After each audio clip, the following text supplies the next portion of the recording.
നമ്മുടെ മരുഭൂപ്രയാണത്തിൽ ഇതുവരെ സൂര്യന്റെ ചൂടോ രാത്രിയുടെ ഉഗ്രതകളോ ഏശാതെ മേഘത്തിന്റെ തണലിലും അഗ്നിത്തൂണിന്റെ വെളിച്ചത്തിലും നടത്തി പാറയിൽ നിന്നുള്ള തേൻ കൊണ്ട് മേത്തരമായ കോതമ്പ് കൊണ്ടും പോഷിപ്പിച്ച് നടത്തിയ സർവശ്രേഷ്ഠനായ ത്രിയേക ദൈവത്തിന് മഹത്വവും സ്തുതിയും പുകഴ്ചയും ഉണ്ടാകുമാറാകട്ടെ. നമ്മെ സ്നേഹിച്ചവനും തന്റെ രക്തത്താൽ നമ്മുടെ പാപങ്ങളെ പോക്കി പിതാവായ ദൈവത്തിനായി നമ്മെ രാജ്യവും പുരോഹിതന്മാരുമാക്കി തീർത്തവനുമായ കർത്താവായ യേശുവിന്റെ നാമത്തിൽ ബഹുമാന്യ കർത്താവിന്റെ ദാസന്മാർക്കും ദൈവജനത്തിനും വന്ദനങ്ങൾ. പ്രത്യേകിച്ച് ഇതുവരെ അധ്യക്ഷത വഹിച്ച പ്രിയ ബാബുങ്കൾ. നമ്മൾ ഇപ്പോൾ സ്വർഗത്തിലാണ്.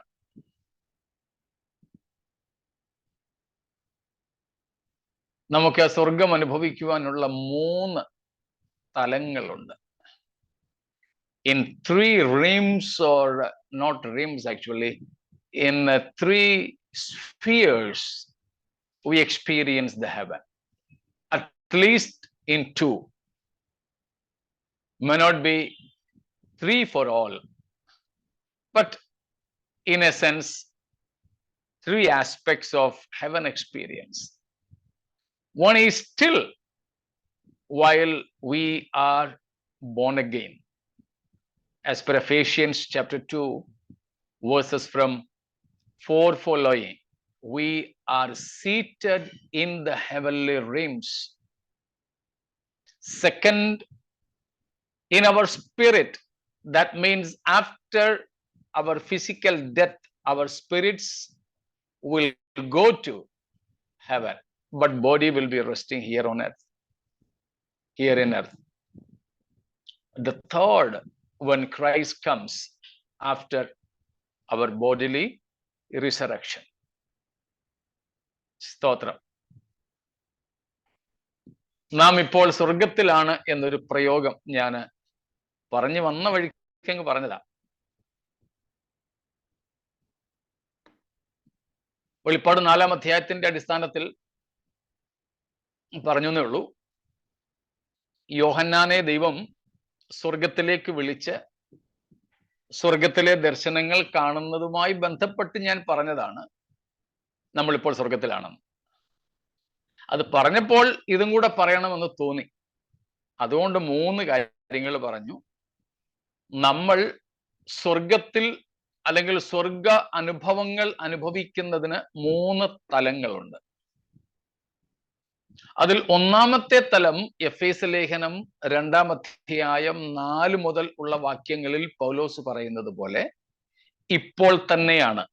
നമ്മുടെ വീണ്ടും ജനന അനുഭവത്തിന് ശേഷം ഭൂമിയിൽ വിശുദ്ധന്മാരായി ജീവിക്കുന്ന സമയത്ത് അവിടെ പൗലോസ് പറയുന്നു, നമ്മെ ക്രിസ്തുവിനോട് കൂടെ ഉയർപ്പിച്ച് തന്നോടുകൂടെ സ്വർഗത്തിൽ ഇരുത്തിയിരിക്കുന്നു. Even at present we are seated with Christ in the heavenly realms. നാം ഇപ്പോൾ തന്നെ വിശ്വാസത്താൽ ആത്മാവിൽ സ്വർഗത്തിലിരിക്കുകയാണ്. നമ്മളിവിടെ ഇങ്ങ് ഭൂമിയിലാണ്. മുംബൈയിലും നവി മുംബൈയിലും മഹാരാഷ്ട്രയുടെ മറ്റു പല ഭാഗങ്ങളിലും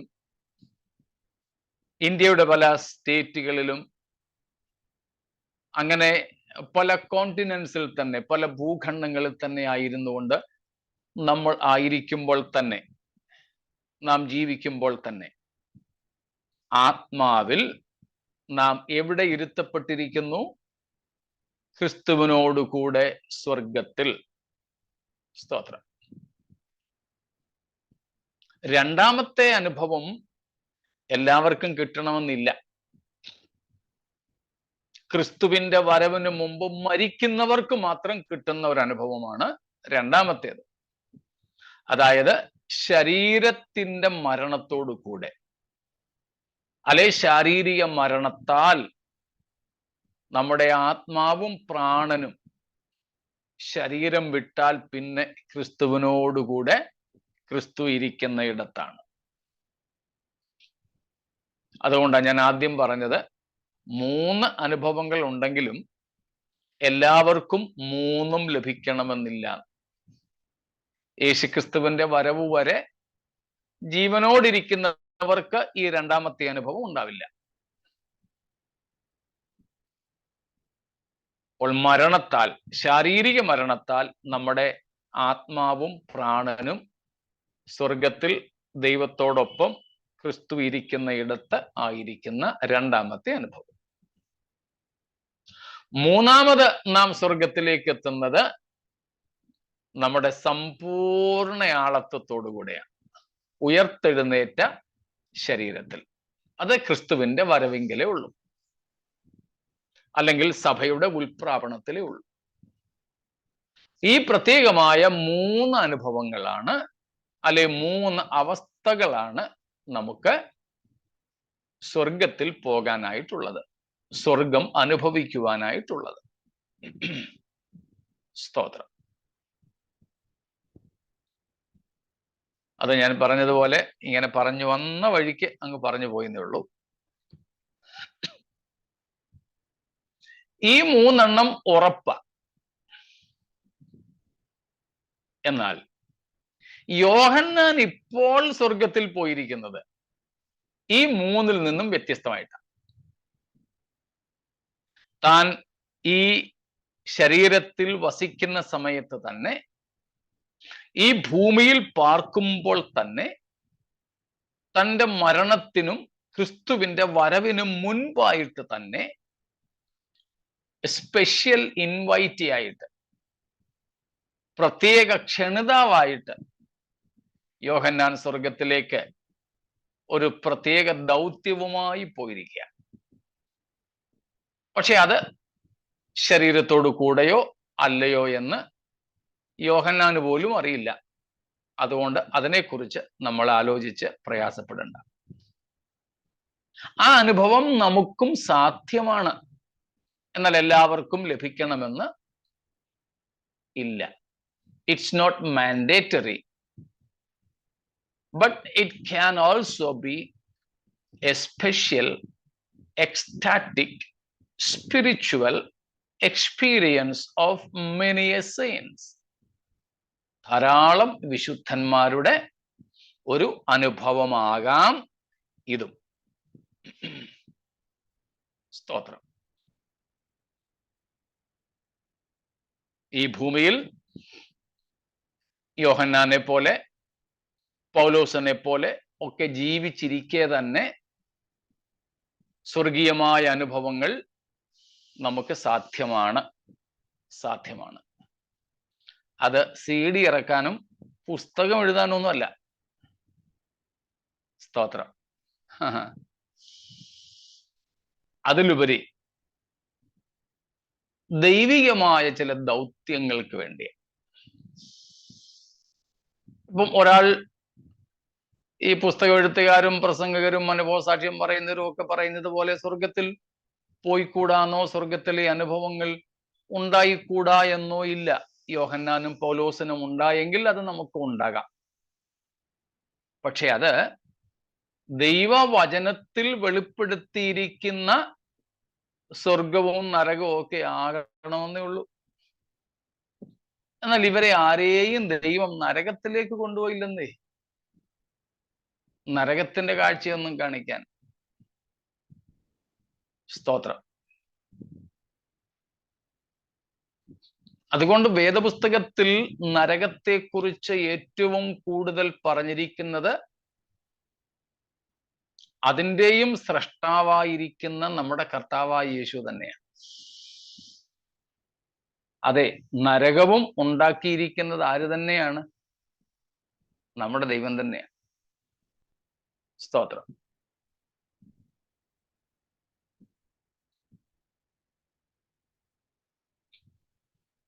ഇത്രയും മുഖവരിയായി പറഞ്ഞതിൽ സംശയമൊന്നുമില്ലല്ലോ.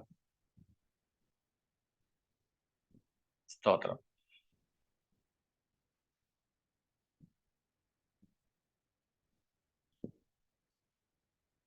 ഇന്നലെയും നമ്മൾ ചിന്തിച്ചതിൽ പറഞ്ഞ നിർത്തിയതം വരെ സംശയങ്ങൾ ഒന്നുമില്ലെന്ന് കരുതുന്നു. ഉണ്ടെങ്കിൽ ചോദിച്ചോളൂ.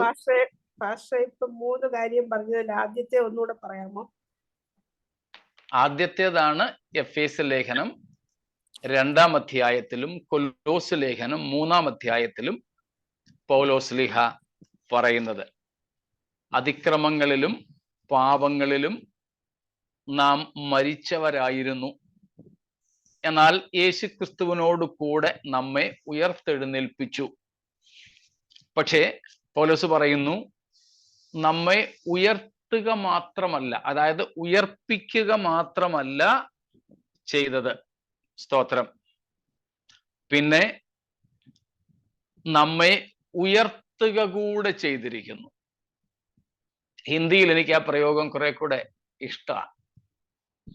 അവിടുത്തെ പ്രയോഗങ്ങൾ ഇങ്ങനെയാണ്: ഹമേ മസീ കെ സാത്ത് ജിലായ, ഹമേ ഫിർ ഉഠായ, फिर हमें बिठाया, हमें बचाया,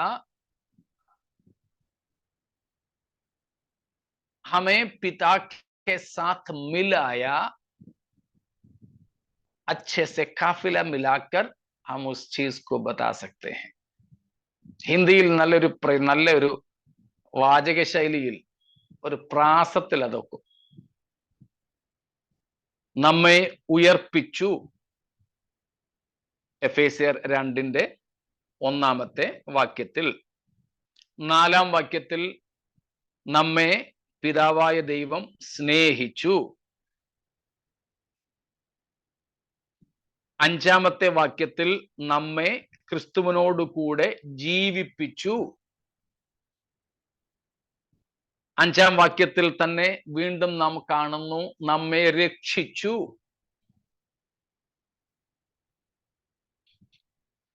എന്നിട്ട് 7-ാമത്തെ വാക്യത്തിൽ നമ്മെ ക്രിസ്തുവിനോട് കൂടെ ഉയർപ്പിച്ചു എന്ന് പറയുന്നത് ഉയരത്തിലേക്ക് കൊണ്ടുപോയി എന്ന അർത്ഥത്തിലാണ്. ലിഫ്റ്റഡ് അപ്പ് എന്ന അർത്ഥത്തിലാണ്, ഉഠായ എന്ന അർത്ഥത്തിലാണ്. എന്നിട്ട് 6-ാമത്തെ കാര്യം 7-ാം വാക്യത്തിൽ പറയുന്നു, നമ്മെ ഉയർത്തെഴുന്നേൽപ്പിച്ച് സ്വർഗത്തിൽ ഇരുത്തുകയും ചെയ്തിരിക്കുന്നു. അതാണ് നമ്മൾ ഇപ്പോൾ പറഞ്ഞ 3 കാര്യങ്ങളിലെ ആദ്യത്തേതായി പറഞ്ഞത്. നമ്മൾ ഈ ഭൂമിയിൽ ജീവിച്ചിരിക്കെ തന്നെ, ശരീരത്തിൽ നാം ജീവിച്ചിരിക്കെ തന്നെ നമുക്കുണ്ടാകുന്ന ഒരു ആത്മീയ അനുഭവമാണ് സ്വർഗത്തിൽ ഇരുത്തപ്പെട്ടിരിക്കുന്നു എന്നുള്ളത്. It's A spiritual experience. ഒരു സ്വർഗീയ അനുഭൂതിയാണ്. നാം ജഡത്തിൽ ജീവിച്ചിരിക്കുന്ന ഈ സമയത്ത് തന്നെ ആത്മാവിൽ ആത്മീയമായി നാം സ്വർഗത്തിൽ ഇരുത്തപ്പെട്ടിരിക്കുന്നു. നാം ഇങ്ങ് ചെങ്ങന്നൂരിലും ബോംബെയിലും പന്തളത്തും ദുബൈയിലും അമേരിക്കയിലും ഒക്കെ ആയിട്ടാണ് എങ്കിൽ കൂടെ ആത്മീയമായി ദൈവം നമ്മെ തന്നോട് കൂടെ സ്വർഗത്തിൽ ഇരുത്തിയിരിക്കുന്നു. അത് ആത്മാവിൽ നാം അനുഭവിക്കുന്ന ഒരു അനുഭവമാണ്, അനുഭൂതിയാണ്. അതാണ് 1-ാമത്തേത്. അതിപ്പോൾ തന്നെ നമുക്ക് അനുഭവിപ്പാൻ കഴിയുന്നതാണ്. അതായത് ആത്മീയ അനുഭവം, നിത്യജീവന്റെ അനുഭവം ഇപ്പോൾ മുതലേ നാം അനുഭവിച്ചു തുടങ്ങുന്നു. ഭാവിയിലേക്ക് മാത്രമുള്ള ഒന്നല്ല. നമ്മുടെ ആത്മീയ അനുഭവം ഭാവിയിൽ മരിച്ചതിന് ശേഷം മാത്രം ലഭിക്കുന്നതോ യേശു കർത്താവ് വന്ന ശേഷം മാത്രം ഉണ്ടാവുന്നതോ ആയ അനുഭവമല്ല. ഇപ്പോൾ നാം ഈ ജഡത്തിന്റെ സകല ജരാനരകളോടും കൂടെ പാർക്കുന്ന വസിക്കുന്ന സമയത്ത് തന്നെ അനുഭവിപ്പാൻ കഴിയുന്ന ഒരു യാഥാർത്ഥ്യമാണ് സ്വർഗീയ അനുഭവം, നിത്യജീവൻ. അതാണ് 3 കാര്യങ്ങൾ പറഞ്ഞതിൽ ഒന്നാമത്തെ സ്വർഗീയ അനുഭവം എന്ന് പറയുന്നത്. നാം ക്രിസ്തുവിനോട് കൂടെ ഉയർപ്പിക്കപ്പെട്ട് ജീവിപ്പിക്കപ്പെട്ട് സ്വർഗത്തിൽ ഇരുത്തപ്പെട്ടിരിക്കുന്നു. വ്യക്തമായോ?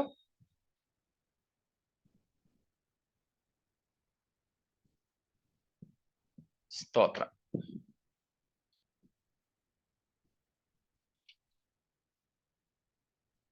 ഈ നിത്യജീവ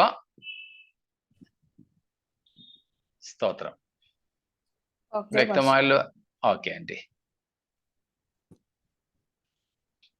ഈ നിത്യജീവന്റെ അനുഭവം ഇപ്പോൾ തന്നെ നമുക്ക് രുചിക്കാൻ സാധിക്കുന്നതാണ്. ഇപ്പോഴേ അതിൻ്റെ രുചി പറ്റുന്നത് കൊണ്ടാണ് അതിൻ്റെ പൂർണ്ണതയിൽ നമുക്ക് വേണമെന്നൊരാഗ്രഹത്തോടെ, കൊതിയോടെ നമ്മൾ അതിൻ്റെ അക്ഷരീക നിവർത്തിക്കായി കാത്തിരിക്കുന്നത്. സ്തോത്രം. മറ്റെന്തെങ്കിലും?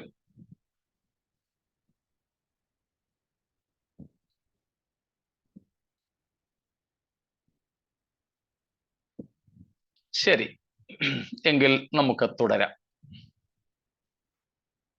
നമ്മൾ ഇന്നലെ നോക്കിക്കൊണ്ടിരുന്നത് വെളിപ്പാട് പുസ്തകം 4-ാം അധ്യായത്തിന്റെ 3-ാമത്തെ വാക്യമായിരുന്നു. അവിടെ സ്വർഗത്തിലെ കാഴ്ച യോഹന്നാൻ വിവരിച്ചു. ഒരു സിംഹാസനം, അതിൽ ഇരിക്കുന്ന ദൈവം, ആ ദൈവത്തിൻ്റെ മഹത്വം, അതിൽ സിംഹാസനത്തിന് ചുറ്റുമുള്ള മരതകത്തോട് തുല്യമായ പച്ചവില്ല്. അതിനുശേഷം നാം അടുത്ത വാക്യത്തിലേക്കും പ്രവേശിച്ചു. അവിടെ ദൈവസിംഹാസനത്തിന് ചുറ്റും 24 സിംഹാസനങ്ങൾ. ആ 24 സിംഹാസനങ്ങളിൽ ഇരിക്കുന്ന 24 മൂപ്പന്മാർ. ആ മൂപ്പന്മാരുടെ തലയിൽ, ഓരോരുത്തരുടെ തലയിലും പൊൻകിരീടം. എത്ര മനോഹരമായ കാഴ്ച!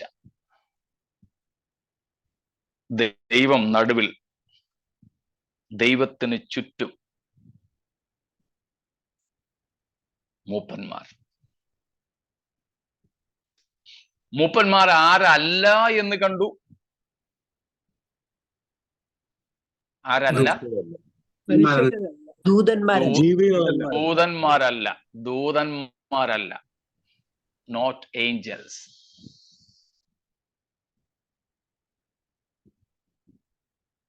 പിന്നെ ഒരു കൂട്ടർ പറയുന്നുണ്ട് അത് പഴയ നിയമത്തിലെ വിശുദ്ധന്മാര് മാത്രമാണെന്ന്. അവരും മാത്രമല്ല. പഴയ നിയമ വിശുദ്ധന്മാരാണെന്ന് പറയാൻ, അല്ലെങ്കിൽ അങ്ങനെ ചിന്തിക്കാനുള്ള കാരണം അവരുടെ വസ്ത്രമാണ്.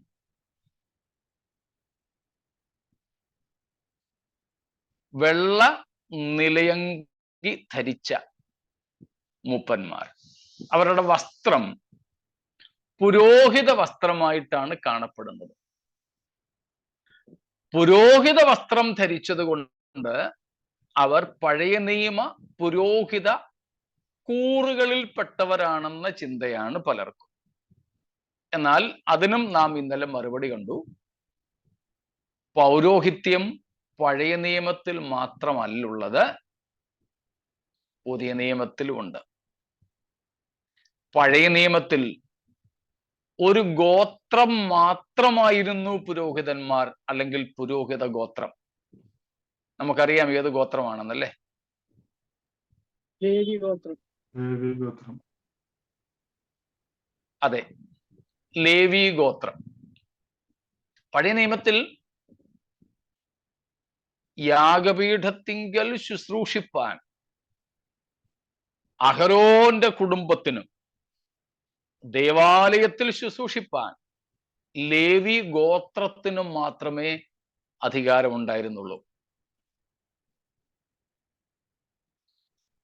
എന്നാൽ പുതിയ നിയമത്തിലേക്ക് വരുമ്പോഴോ രക്ഷിക്കപ്പെട്ട എല്ലാവരും, നമ്മളെല്ലാവരും പുരോഹിതന്മാരാണ്.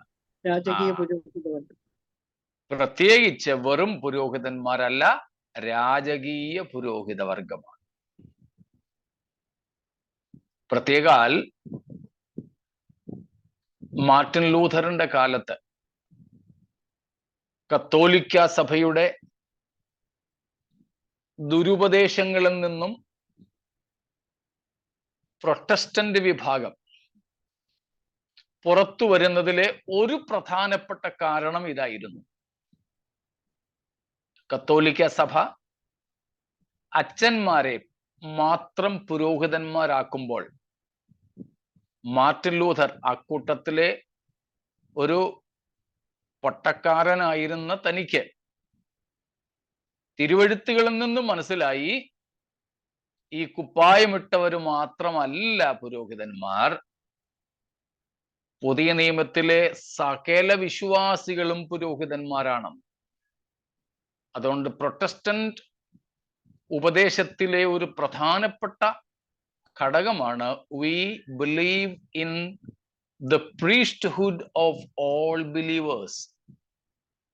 എല്ലാ വിശ്വാസികളുടെയും പൗരോഹിത്യത്തിൽ ഞങ്ങൾ വിശ്വസിക്കുന്നു എന്നുള്ളത് പ്രൊട്ടസ്റ്റന്റ് വിഭാഗത്തിന്റെ ഒരു പ്രധാന ആപ്തവാക്യമാണ്. അത് പ്രൊട്ടസ്റ്റന്റുകാർ പറഞ്ഞതല്ല, മാർട്ടിൻ ലൂഥർ പറഞ്ഞതല്ല, ബൈബിൾ പറയുന്നതാണ്. ഒത്തിരി വാക്യങ്ങൾ അതുമായി ബന്ധപ്പെട്ട് നമ്മൾ 1-ാം അധ്യായം 4, 5, 6 വാക്യങ്ങൾ പഠിച്ചപ്പോൾ നോക്കിയതായിരുന്നു. അതുകൊണ്ട് അതിലേക്ക് മടങ്ങിപ്പോകുന്നില്ല.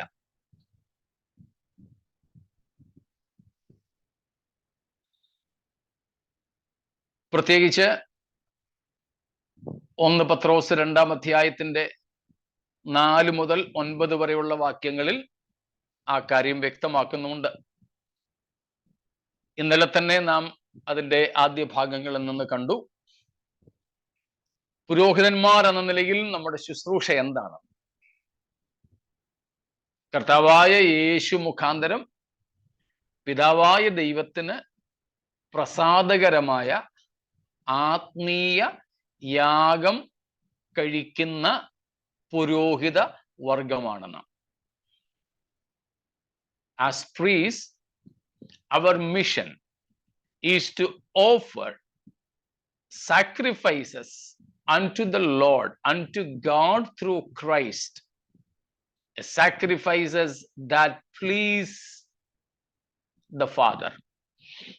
പിതാവായ ദൈവത്തിന് പ്രസാദകരമായ സ്പിരിച്വൽ സാക്രിഫൈസസ്, ആത്മീയ യാഗം കഴിക്കുന്ന രാജകീയ പുരോഹിത വർഗം. 9-ാം വാക്യവും കൂടെ ചേർക്കുമ്പോഴാണ് നമുക്കത് മനസ്സിലാകുന്നത്. അതുകൊണ്ട് വെളിപ്പാട് 4-ാം അധ്യായത്തിന്റെ 4-ൽ കാണുന്ന 24 മൂപ്പന്മാർ 1 ദൂതന്മാരല്ല, 2 പഴയ നിയമ പുരോഹിതന്മാർ അല്ലെങ്കിൽ പഴയ നിയമ വിശുദ്ധന്മാർ മാത്രവുമല്ല. ഇത്രയും വ്യക്തമാണോ?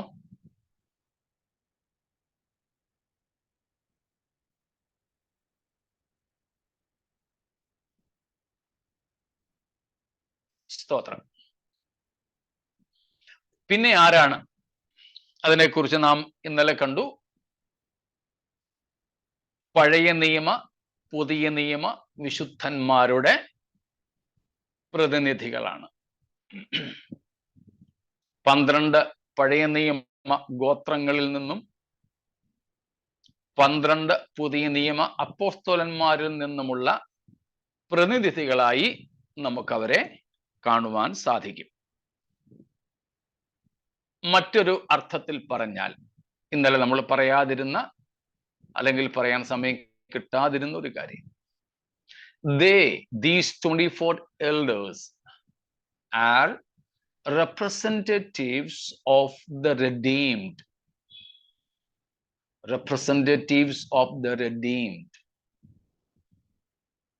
found in chapter 5 verses 9 and 10. 5-ാം അധ്യായം, വെളിപ്പാട് 5-ാം അധ്യായം 9-10 വാക്യങ്ങളിൽ നാം കാണുന്ന വീണ്ടെടുക്കപ്പെട്ടവരുടെ പ്രതിനിധികളാണ് ഈ 24 മൂപ്പന്മാർ. വീണ്ടെടുക്കപ്പെട്ടവരുടെ പ്രതിനിധികളെന്ന് നമുക്ക് കാണാം. ആ വീണ്ടെടുക്കപ്പെട്ടവർ നാം അവിടെ വായിക്കുന്നത് യേശുക്രിസ്തു ക്രൂശിൽ ചൊരിഞ്ഞ രക്തം കൊണ്ട്, നമ്മള് ദയ ലഭിച്ചോർ നാം സ്തുതിച്ചിടുവോം എന്ന പാട്ടിനകത്ത് പാടുന്നത് പോലെ, നിൻ തിരുമേനി അറുക്കപ്പെട്ടു, പിന്നെ ഉദിരത്തിൻ വിലയായി വാങ്ങിയതാം ഗോത്രങ്ങൾ, ഭാഷകൾ, വംശങ്ങൾ, ജാതികൾ സർവവും ചേർന്നു. സ്തോത്രം. അപ്പോൾ വിവിധ ഗോത്രങ്ങളിൽ നിന്ന്, ഭാഷകളിൽ നിന്ന്, വംശങ്ങളിൽ നിന്ന്, ജാതികളിൽ നിന്ന് യേശുക്രിസ്തു ക്രൂശിൽ ചൊരിഞ്ഞ രക്തത്താൽ വിലയ്ക്ക് വാങ്ങിയ അഥവാ വീണ്ടെടുത്ത വിശുദ്ധന്മാരുടെ പ്രതിനിധികളായിട്ടാണ് ഈ 24 മൂപ്പന്മാർ. അപ്പോൾ മനുഷ്യരിൽ നിന്ന് വീണ്ടെടുക്കപ്പെട്ടവരുടെ പ്രതിനിധികളായി ഈ 24 മൂപ്പന്മാർ നിൽക്കുന്നു. സ്തോത്രം. അപ്പോൾ പഴയ നിയമത്തിന്റെയും പുതിയ നിയമത്തിന്റെയും പ്രതിനിധികൾ, 2 യേശുവിന്റെ രക്തത്താൽ വീണ്ടെടുക്കപ്പെട്ടവരുടെ പ്രതിനിധികൾ.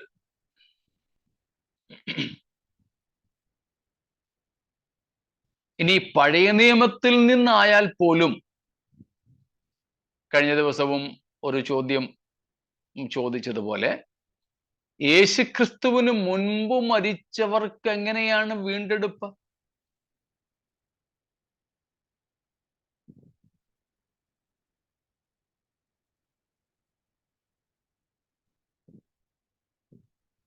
അവർ ക്രിസ്തുവിനെ മുൻപോട്ട് നോക്കി. സ്തോത്രം. അവർക്കും വീണ്ടെടുപ്പ് ആരിൽ കൂടെ മാത്രമേ ഉള്ളൂ? ക്രിസ്തുവിൽ കൂടി. ക്രിസ്തുവിൽ കൂടെ മാത്രമേ ഉള്ളൂ. അതുകൊണ്ട് പഴയ നിയമത്തിലുള്ളവർ യേശു ക്രിസ്തുവിനാൽ വീണ്ടെടുക്കപ്പെട്ടവർ അല്ല എന്നാരും കരുതരുത്. അവർക്ക് ലഭിച്ച ഭാഗികമായ വെളിപ്പാടുകൾ വെച്ച് മുൻപോട്ട് എത്തി നോക്കി വരുവാനുള്ളവനെ വിശ്വാസത്താൽ കണ്ടു. നമ്മളോ പുറകോട്ട് തിരിഞ്ഞു നോക്കി വന്നവനെ വിശ്വാസത്താൽ കാണുന്നു. രണ്ടിടത്തും വിശ്വാസമാണ്. രണ്ടും സന്ധിക്കുന്നത് ക്രിസ്തുവിലാണ്. രണ്ടും ഒരുമിക്കുന്നത് യേശുവിന്റെ ക്രൂശിലാണ്. സ്തോത്രം.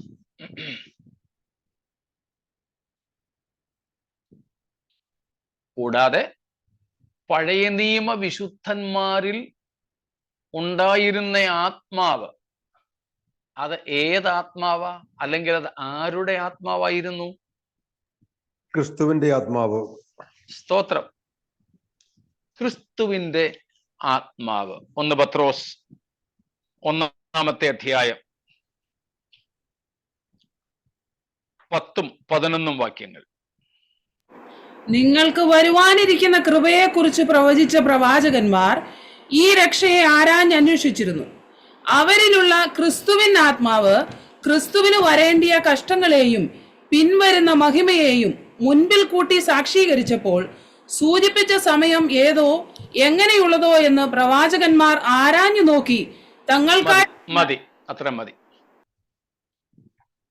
അതിന്റെ 11-ന്റെ തുടക്കത്തിലാണ് പഴയ നിയമ പ്രവാചകന്മാരിൽ ഉണ്ടായിരുന്ന അല്ലെങ്കിൽ അവരിലുള്ള ക്രിസ്തുവിൻ ആത്മാവ്.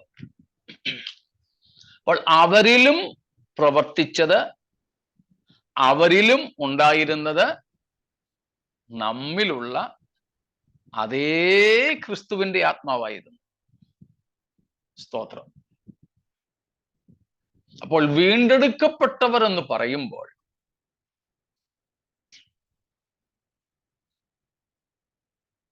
യേശുവിന്റെ രക്തത്താൽ വീണ്ടെടുക്കപ്പെട്ട പഴയ പുതിയ നിയമത്തിൽ ഉള്ളവർ എന്ന് മനസ്സിലാക്കുന്നതിൽ തെറ്റില്ല. സ്തോത്രം. എന്നാൽ ദൈവസഭ എന്ന ഒരു ഇൻസ്റ്റിറ്റ്യൂഷൻ, സ്ഥാപനം പഴയ നിയമത്തിൽ ഇല്ലായിരുന്നു. അന്ന് ഇസ്രായേൽ എന്ന ഒരു വിഭാഗത്തിന് മാത്രമേ വീണ്ടെടുപ്പിന് സാധ്യതയുള്ളായിരുന്നു. പുതിയ നിയമത്തിലേക്ക് വരുമ്പോഴാണ് യേശുവിന്റെ മരണ അടക്ക ഉയർത്തെഴുന്നേൽപ്പിന് ശേഷമാണ് ജാതികൾക്കും കൂടെ അവരിലേക്ക് പ്രവേശനം ഉണ്ടാവുന്നത്. അപ്പോഴാണ് സഭയുടെ ശരിയായ രൂപം വെളിപ്പെട്ടു വരുന്നതും. കൂടാതെ മത്തായി 16:18 സഭയെ ഒരു ഭാവി പരിപാടിയായിട്ടാണ് യേശു വെളിപ്പെടുത്തിയിരിക്കുന്നത്. അതുകൊണ്ടാണ് സഭയിൽ നമുക്ക് അംഗത്വം ലഭിച്ചു, നാം സഭയാണ്, ഇസ്രായേൽ അല്ല എന്ന് പറയുന്നത്. ആ വ്യത്യാസം മാത്രമേ ഉള്ളൂ. അതുകൊണ്ട് പഴയ നിയമ വിശുദ്ധന്മാർ ക്രിസ്തുവിന്റെ ഉയർപ്പിന് ശേഷം സ്ഥാപിതമായ സഭയുടെ അംഗങ്ങളല്ല എന്ന് മാത്രം.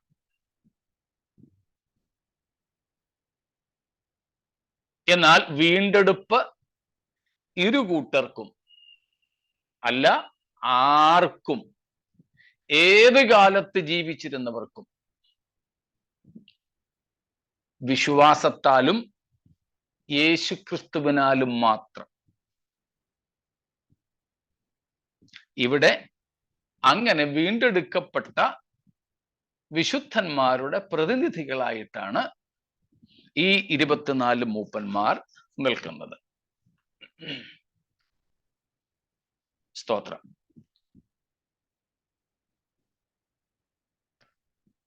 ഇത്രയും വ്യക്തമായോ? പാസ്റ്റർ സംശയം ചോദിച്ചോട്ടെ? പാസ്റ്റർ പറഞ്ഞു സഭ സ്ഥാപിതമായത് ക്രിസ്തുവിന്റെ മരണപുനരുത്ഥാനം. അന്നേരം സഭയെ ചേർക്കാൻ ക്രിസ്തു വരുമ്പോൾ പഴയ വിശുദ്ധന്മാര് ആ സഭയുടെ കൂടെ ഒന്നിച്ചുൽപ്രാവണം ചെയ്യുമോ?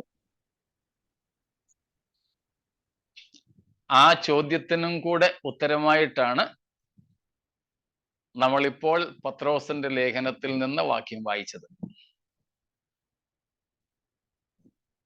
നമ്മുടെ കൂട്ടത്തിൽ തന്നെ ചിലർ വിശ്വസിക്കുന്നത് പഴയ നിയമ വിശുദ്ധന്മാരുടെ ഉയർപ്പ് സഭയോടൊപ്പം കാണില്ല എന്നാണ്.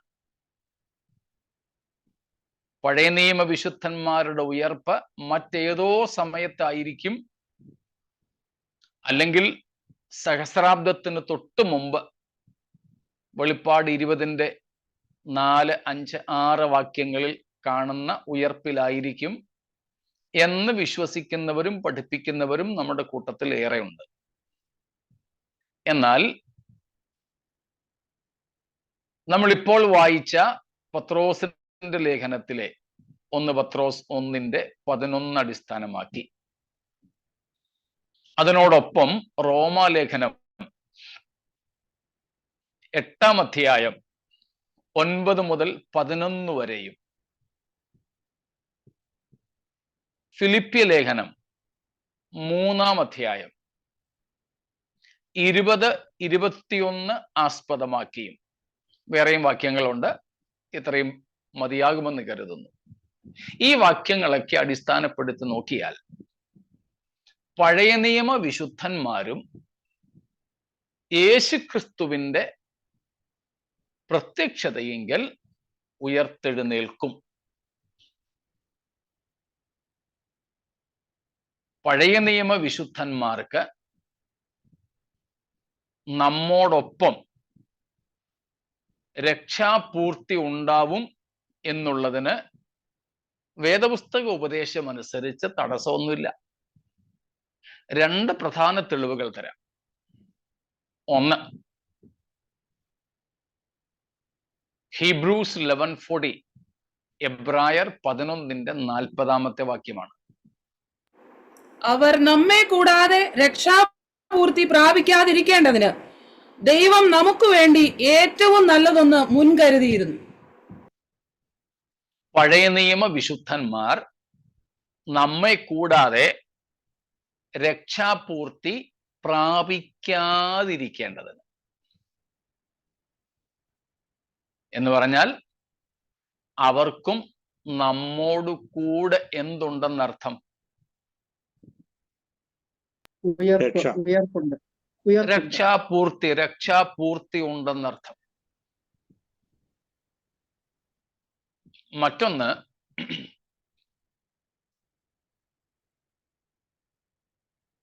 അക്ഷയതയിൽ ഉയർത്തെഴുന്നേൽക്കുന്ന അല്ലെങ്കിൽ ഉയർത്തെഴുന്നേറ്റ ആദ്യത്തെ കൂട്ടർ പഴയ നിയമ വിശുദ്ധന്മാരാണോ പുതിയ നിയമ വിശുദ്ധന്മാരാണോ?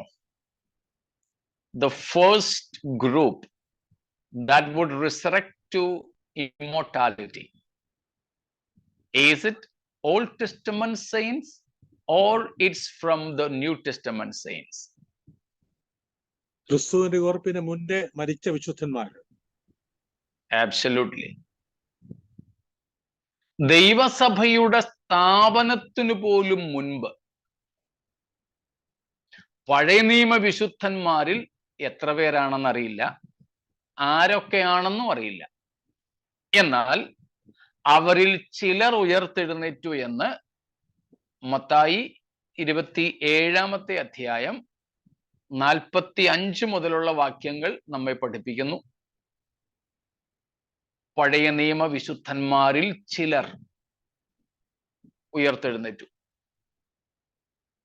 അവർ നമുക്കും മുൻപേ ഉയർത്തെഴുന്നേറ്റു എങ്കിൽ നമ്മോട് കൂടെ ബാക്കിയുള്ള പഴയ നിയമ വിശുദ്ധന്മാർ ഉയർക്കുന്നതിന് എന്താ തടസ്സം? സ്തോത്രം. അപ്പോൾ ഈ 2 പ്രധാന തെളിവുകൾ യേശുവിന്റെ ക്രൂശീകരണ സമയത്ത് ഉയർത്തെഴുന്നേറ്റ പഴയ നിയമ വിശുദ്ധന്മാരുടെ ഉയർപ്പും, 2 എബ്രായർ 11:40 പറയുന്ന പഴയ നിയമ വിശുദ്ധന്മാർ നമ്മെ കൂടാതെ രക്ഷാപൂർത്തി പ്രാപിക്കാതിരിക്കേണ്ടതിന് ദൈവം നമുക്ക് വേണ്ടി ഏറ്റവും നല്ലതൊന്ന് മുൻകരുതിയിരുന്നു എന്ന വാക്യവും അടിസ്ഥാനമാക്കി മുമ്പേ പറഞ്ഞ 1 പത്രോസ് 1:10, 11, 12 തുടങ്ങിയ വാക്യങ്ങളും, റോമർ 8:9, 10, 11, ഫിലിപ്പിയ ലേഖനം 3:20, 21 വാക്യങ്ങളുമൊക്കെ അടിസ്ഥാനപ്പെടുത്തി പഴയ പുതിയ നിയമ വിശുദ്ധന്മാർ യേശുവിന്റെ മേഘപ്രത്യക്ഷതയിൽ ഉയർത്തെഴുന്നേൽക്കും എന്ന് വിശ്വസിക്കുന്നതിൽ ഒരു അപാകതയും ഇല്ല.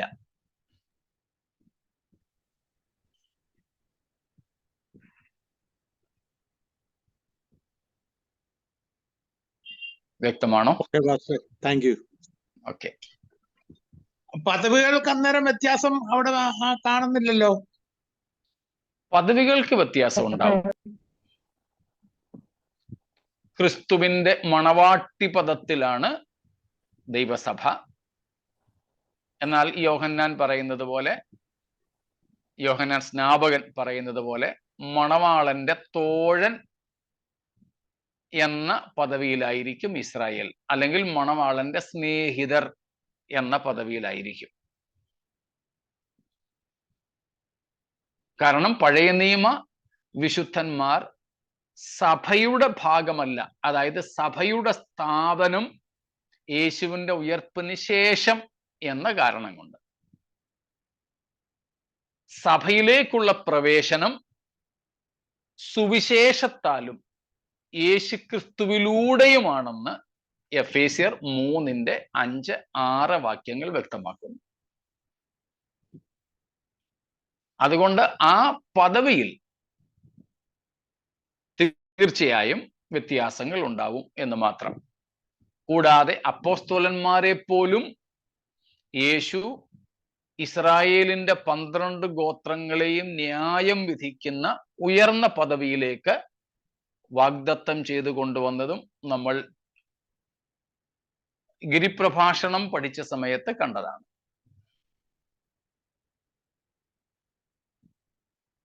ആ ഒരു വ്യത്യാസമുണ്ട്. ഇപ്പോൾ ഈ ജീവിച്ചിരിക്കെ തന്നെ ഇസ്രായേൽ മക്കൾക്കോ ഇസ്രായേലിലെ പുരോഹിത ഗോത്രത്തിനോ അഹരോന്യ പൗരോഹിത്യ കുടുംബത്തിനോ ഇല്ലാതിരുന്ന പദവികളാണല്ലോ നമുക്ക്, ജാതികളായ നമുക്ക് ഇപ്പോൾ തന്നെ തന്നിരിക്കുന്നത്. ആ പദവികളുടെ വ്യത്യാസം തീർച്ചയായിട്ടും ഉണ്ടാവും.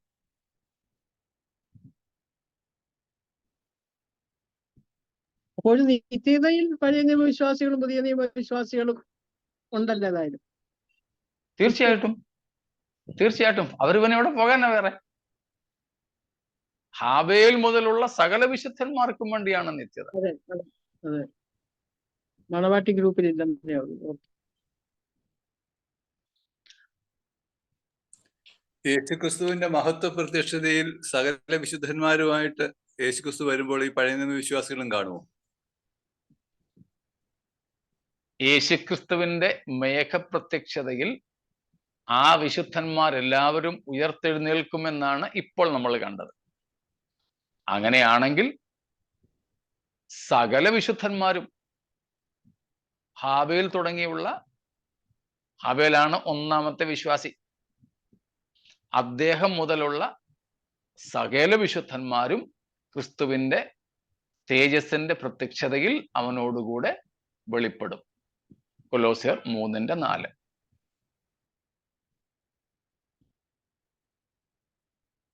യൂദ 14:15.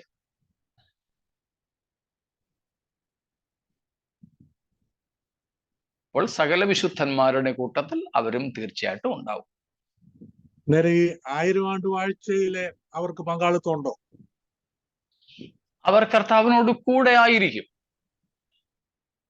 ന്യായവിധിയുടെ അധികാരങ്ങൾ പുതിയ നിയമസഭയ്ക്ക്, പുതിയ നിയമ വിശുദ്ധന്മാർക്കായിരിക്കും ഉണ്ടാവുക. അവരും പുനരുത്ഥാന ശരീരികളായതുകൊണ്ട് കർത്താവിനൊപ്പം ഉണ്ടാവും. അതിലും ഒരു പ്രയാസവുമില്ല.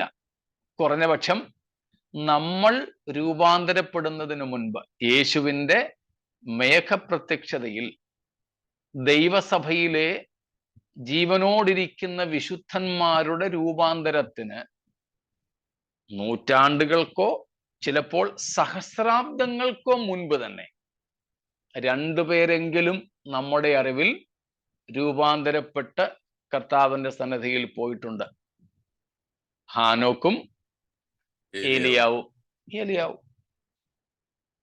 അപ്പോൾ സഭയുടെ സ്ഥാപനത്തിനു പോലും മുൻപേ ഈ 2 പേർക്ക് രൂപാന്തരപ്പെട്ട് തേജസ്കരിക്കപ്പെട്ട ശരീരത്തോടുകൂടെ കർത്താവിനോടൊപ്പം ആയിരിക്കാമെങ്കിൽ പഴയ നിയമ വിശുദ്ധന്മാരിൽ ന്യൂനപക്ഷമാണ്, കുറച്ചു പേരായിരിക്കും.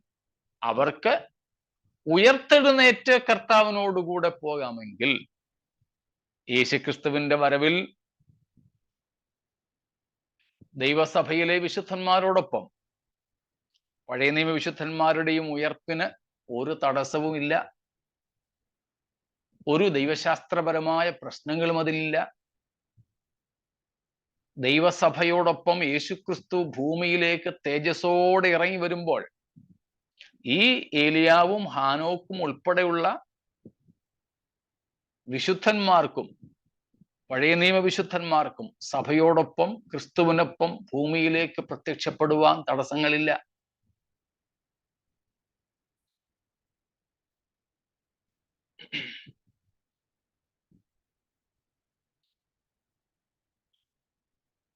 ഇതാണ് തിരുവെഴുത്തുകളിൽ നിന്നും നമുക്ക് മനസ്സിലാക്കുവാൻ കഴിയുന്ന വസ്തുതകൾ.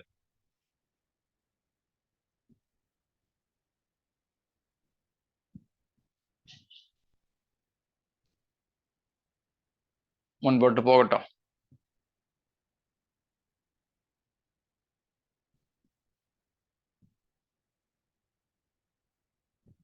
സ്തോത്രം.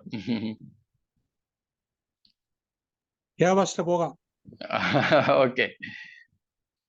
നമ്മൾ സാധാരണ പറയുന്ന പോലെ ഡബിൾ ബെല്ലൊന്നും കിട്ടാഞ്ഞോണ്ട് ഞാനിങ്ങനെ നിന്നത്. ശരി. അപ്പോൾ ഈ 24 മൂപ്പന്മാർ അവർ വീണ്ടെടുക്കപ്പെട്ടവരുടെ പ്രതിനിധികൾ. പൗരോഹിത്യ ശുശ്രൂഷയ്ക്ക് തടസ്സമൊന്നുമില്ല എന്നുള്ളതും നാം ഇവിടെ നിന്നും കാണുകയുണ്ടായി. ദൂതന്മാരല്ല എന്ന് പറയാനുള്ള ഒരു കാരണവും കൂടെ പറയാം. ദൂതന്മാർക്ക് സിംഹാസനങ്ങളുമില്ല, കിരീടങ്ങളുമില്ല. ദൂതന്മാർക്ക് സിംഹാസനങ്ങളോ കിരീടങ്ങളോ ഉള്ളതായി നാം കാണുന്നില്ല. എന്നാൽ ഈ 24 മൂപ്പന്മാർക്ക് കിരീടങ്ങളും സിംഹാസനങ്ങളും നൽകപ്പെട്ടിട്ടുണ്ട്. അവരുടെ സിംഹാസനവും അവരുടെ കിരീടങ്ങളും അവരെ ദൂത സഞ്ചയത്തിൽ നിന്നും വ്യത്യസ്തരാക്കുന്നു.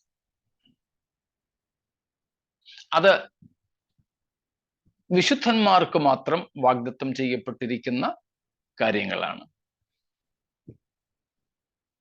സ്തോത്രം.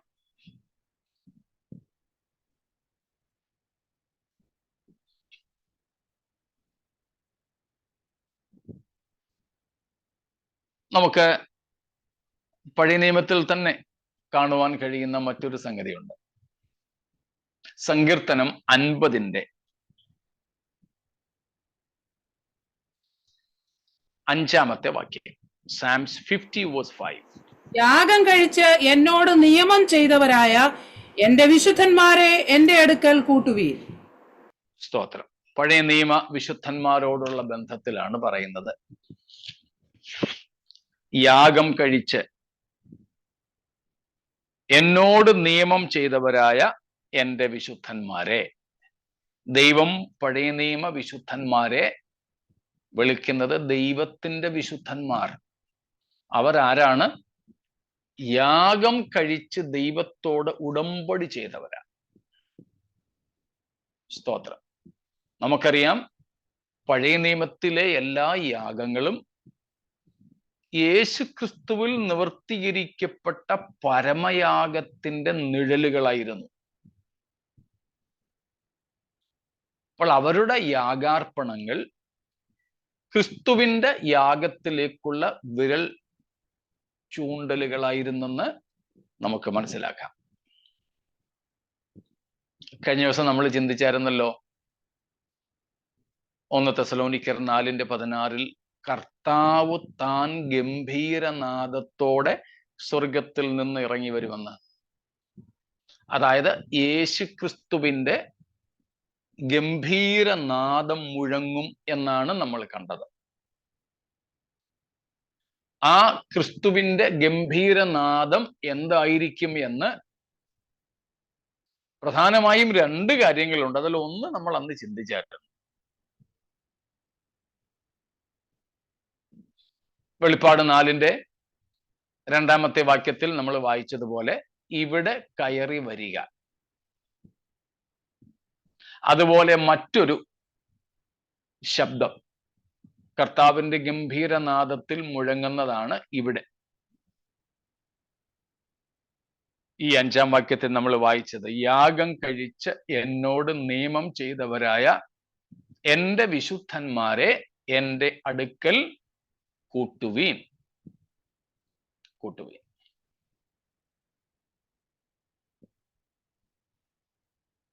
ഇതുപോലെയുള്ള പല വാക്യങ്ങൾ കർത്താവിന്റെ വിശുദ്ധ ഗണത്തിൽപ്പെട്ടവരാണ് പഴയ നിയമ വിശുദ്ധന്മാരെന്നും വീണ്ടെടുപ്പ് അവർക്കും ഉണ്ട്, അല്ലെങ്കിൽ അവർ വീണ്ടെടുക്കപ്പെട്ടവരാണ് എന്നുള്ളതിനും ഉള്ള തെളിവുകളാണ്. ഇനിയുള്ളത് വായിക്കണ്ട, എബ്രായ ലേഖനം തന്നെ 11-ന്റെ 26-ാമത്തെ വാക്യത്തിലും നാം അത് കാണുന്നുണ്ട്. ഹീബ്രൂസ് 11:26, ഓൾസോ ഇൻ 35, 35-ാമത്തെ വാക്യത്തിലും നാം അത് കാണുന്നു. 35-ാം വാക്യം നമുക്ക് വളരെ പരിചിതമായിരിക്കും. ഏറ്റവും നല്ല ഒരു ഉയർത്തെഴുന്നേൽപ്പ് ലഭിക്കേണ്ടതിന് വേണ്ടി പഴയ നിയമ വിശുദ്ധന്മാരിൽ ചിലർ ഉദ്ധാരണം കൈക്കൊള്ളാതെ ഭേദ്യമേറ്റു എന്നതാണത്. അർത്ഥം വിശദമാക്കണ്ടല്ലോ. പഴയ നിയമ വിശുദ്ധന്മാരിൽ ചിലർ വിശ്വാസത്താൽ അത്ഭുതങ്ങളൊക്കെ ചെയ്തു. തീയുടെ ബലം കെടുത്തി, സിംഹത്തിന്റെ വായടച്ചു, അങ്ങനെ ഒത്തിരി കാര്യങ്ങൾ അവിടെ പറയുന്നുണ്ട്. എന്നാൽ വിശ്വാസത്താൽ മറ്റൊരു കൂട്ടർ എന്ത് ചെയ്തു? അവർക്ക് നേരിട്ട ഉപദ്രവങ്ങളിൽ നിന്ന് ഉദ്ധാരണം, അവർക്ക് രക്ഷപ്പെടാമായിരുന്നു. എന്നാൽ അതിൽ നിന്നൊന്നും രക്ഷപ്പെടാൻ ശ്രമിക്കാതെ അവരെന്ത് ചെയ്തു? മരണത്തെ സ്വീകരിച്ചു, ഭേദ്യമേറ്റു, കൊല്ലപ്പെടാൻ അവർ തങ്ങളെ തന്നെ ഏൽപ്പിച്ചു. രക്ഷപ്പെടുവാൻ സാധ്യത ഉണ്ടായിട്ടും രക്ഷപ്പെടാൻ അവർ കണക്കാക്കാതെ എന്തുകൊണ്ട് മരണത്തിനായി തങ്ങളെ തന്നെ ഏൽപ്പിച്ചു കൊടുത്തു? നല്ലൊരു ഉയർപ്പ് പ്രാപിക്കേണ്ടതിന് വേണ്ടി, ഏറ്റവും നല്ല ഒരു ഉയർപ്പിന് വേണ്ടി, ഫോർ എ ബെറ്റർ റിസറക്ഷൻ. ആ ബെറ്റർ റിസറക്ഷൻ ആണ് നമുക്കും ലഭിക്കാൻ പോകുന്ന റിസറക്ഷൻ. ആ ഏറ്റവും നല്ല ഉയർപ്പിന്റെ പങ്കാളികളാണ് ദൈവസഭയും. അപ്പോൾ ഈ വാക്യങ്ങളെല്ലാം നമ്മോട് പറയുന്നത്, നമ്മോടൊപ്പം അവർക്കും ഒരു ഉയർപ്പ് ലഭിക്കുന്നതിന് ഒരു തടസ്സവും ഇല്ല. സ്തോത്രം. അങ്ങനെ വേറെയും പല വാക്യങ്ങളുണ്ട്. നമ്മളതിൽ ചിലതൊക്കെ ഓൾറെഡി വായിച്ചു കഴിഞ്ഞു. അപ്പോൾ 24 മൂപ്പന്മാർ ആരല്ല ആരാണ് എന്ന് നമ്മൾ കണ്ടു. ഇത്രയും വ്യക്തമാണല്ലോ.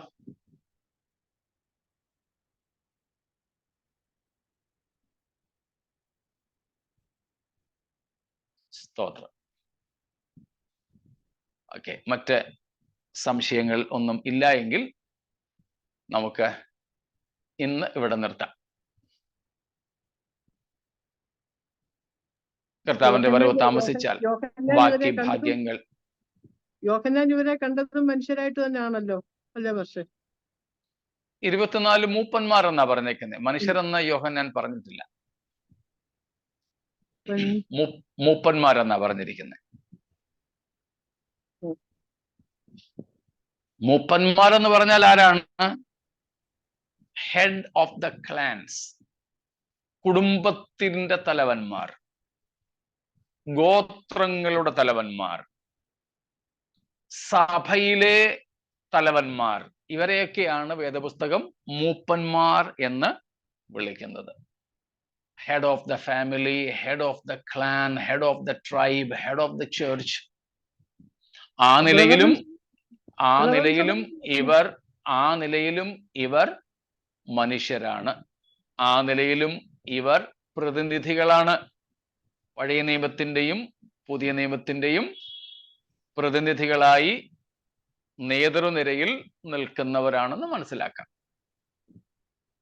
ബ്രദറൻ സഭകളിൽ ശുശ്രൂഷ ചെയ്യുന്ന പ്രായമുള്ളവരെ മൂപ്പന്മാർ എന്നാ പറയുന്നത്. ബൈബിൾ മൂപ്പന്മാർ എന്ന് വിളിക്കുന്നുണ്ട്. ബ്രദറൻകാരെ നമുക്ക് എടുക്കേണ്ട ആവശ്യമില്ല ഇവിടെ. വേദപുസ്തകം സഭയുടെ, പ്രാദേശിക സഭയുടെ നേതൃത്വം വഹിക്കുന്നവരെ വിളിക്കുന്ന പേര് മൂപ്പൻ എന്നാണ്. ബ്രദറൻകാര് വിളിക്കുന്നത് പ്രായമുള്ളവരെയാ. അല്പം ഭാഷ മോശമാണെങ്കിലും ഒരു തമാശ രൂപത്തിൽ പറഞ്ഞാൽ മുതുക്കന്മാര് വേറെ, മൂപ്പന്മാര് വേറെ. പ്രായം നോക്കിയല്ല മൂപ്പൻ എന്ന് ബൈബിൾ വിളിക്കുന്നത്. പ്രായമല്ല അവിടുത്തെ വിഷയം, സ്ഥാനമാണ്. പ്രായം കുറഞ്ഞവരും മൂപ്പന്മാരാണ്. സഭയുടെ നേതൃത്വം വഹിക്കുന്നെങ്കിൽ മൂപ്പന്മാർ എന്ന് വേദപുസ്തകം, പുതിയ നിയമം വിളിക്കുന്ന മൂപ്പന്മാർ, അവരെ നമ്മുടെ ആധുനിക ഭാഷയിൽ പറഞ്ഞാൽ, ചർച്ച് ഓഫ് ഗോഡിന്റെ ഭാഷയിൽ പറഞ്ഞാൽ ഓവർസിയർ എന്ന് വിളിക്കും അവരെ. AGയുടെ ഭാഷയിൽ പറഞ്ഞാൽ, അസംബ്ലീസ് ഓഫ് ഗോഡുകാരുടെ ഭാഷയിൽ പറഞ്ഞാൽ പ്രസ്ബിറ്റർ എന്ന് വിളിക്കാം. അവരെ സൂപ്പറിൻറ്റൻഡന്റ് എന്ന് വിളിക്കാം അസംബ്ലീസ് ഓഫ് ഗോഡിന്റെ ഭാഷയിൽ. IPCയുടെ ഭാഷയിൽ പ്രസിഡന്റ് എന്ന് വിളിക്കാം. ചർച്ച് ഓഫ് ഗോഡിന്റെ തന്നെ ഇപ്പോൾ മാറ്റിയെടുത്ത ഭാഷയിൽ ബിഷപ്പ് എന്ന് വിളിക്കാം. അപ്പോൾ പ്രസ്ബിറ്റർ, ബിഷപ്പ്, ഷെപ്പേർഡ് ഇടയൻ, മൂപ്പൻ എൽഡർ, ഓവർസിയർ, ഇതെല്ലാം പ്രാദേശിക സഭയ്ക്ക് നേതൃത്വം കൊടുക്കുന്നവരെ വിളിക്കുന്ന പേരാ. പക്ഷെ നമ്മുടെ ഇടയിലേക്ക് വന്നപ്പോൾ ഞാൻ മുമ്പും പറഞ്ഞിട്ടുണ്ട്, നമ്മള് ഡീക്കൻസിനെയാണ് മൂപ്പൻ എന്ന് വിളിക്കുന്നത്. അത് വേദപുസ്തക പ്രകാരം തെറ്റാ. നമ്മൾ വിളിക്കുന്നത് തെറ്റാ. ബ്രദറൻകാർ വിളിക്കുന്നത് ശരിയാ. നന്നായി ഭരിക്കുന്ന മൂപ്പന്മാർ എന്നാണ്. നന്നായി ഭരിക്കുന്ന മൂപ്പന്മാർ, സഭയുടെ പ്രാദേശിക ശുശ്രൂഷ ചെയ്യുന്നവരെയാണ് മൂപ്പൻ എന്ന് വിളിക്കുന്നത്. നമ്മൾ ഡീക്കൻസിനെയാണ്, ശുശ്രൂഷകന്മാരെയാണ് മൂപ്പന്മാർ എന്ന് വിളിക്കുന്നത്. നമ്മള് മൂപ്പന്മാരെ ശുശ്രൂഷകന്മാരെന്നും വിളിക്കുന്നു, ശുശ്രൂഷകന്മാരെ മൂപ്പന്മാരെന്നും വിളിക്കുന്നു. നമ്മൾ നേരെ തിരിച്ചിട്ടത്. ഡീക്കൻസ്, ശുശ്രൂഷകന്മാർ എന്ന് പറഞ്ഞാൽ മൂപ്പന്മാരെ ശുശ്രൂഷയിൽ സഹായിക്കുന്ന സഹായികളാണ് ശുശ്രൂഷകന്മാർ വേദപുസ്തകം അനുസരിച്ച്. 1 തിമോത്തിയോസ് 3-ാം അധ്യായത്തിന്റെ 8 തൊട്ടുള്ള വാക്യങ്ങളിൽ അവരെ കുറിച്ചാണ് പറയുന്നത്. നമ്മുടെ ഭാഷയിൽ പറഞ്ഞാൽ സെക്രട്ടറി എന്നും കമ്മിറ്റിക്കാരെന്നൊക്കെ വിളിക്കാം. അവരാണ് ശുശ്രൂഷകന്മാർ. അപ്പോൾ ഒരു കുടുംബത്തിന്റെ, അല്ലെങ്കിൽ ഒരു ഗോത്രത്തിന്റെ, അല്ലെങ്കിൽ ഒരു സഭയുടെ നേതൃത്വത്തിലുള്ളവരാണ് മൂപ്പന്മാർ. അങ്ങനെയാണ് ഇവരെ മൂപ്പന്മാരെന്ന് വിളിക്കുന്നത്. സ്തോത്രം. യോഹന്നാൻ അവരെ മനസ്സിലായി കാണുമല്ലോ. തീർച്ചയായിട്ടും. അതുകൊണ്ട് യോഹന്നാൻ മൂപ്പൻ എന്ന് പറഞ്ഞാൽ അതിന്റെ അർത്ഥം മനുഷ്യരാണ്, മനുഷ്യരുടെ കൂട്ടത്തിൽ നിന്നുള്ള നേതൃനിരയിൽ നിൽക്കുന്നവരാണെന്ന് യോഹന്നാൻ മൂപ്പൻ എന്ന പദം കൊണ്ട് അർത്ഥമാക്കിയത് അത്രേ ഉള്ളൂ. യോഹന്നാന്റെ വായനക്കാർക്കും മൂപ്പൻ എന്ന് പറഞ്ഞാൽ ആരാണെന്ന് മനസ്സിലാകും. സംശയം അവിടെ ഇല്ല.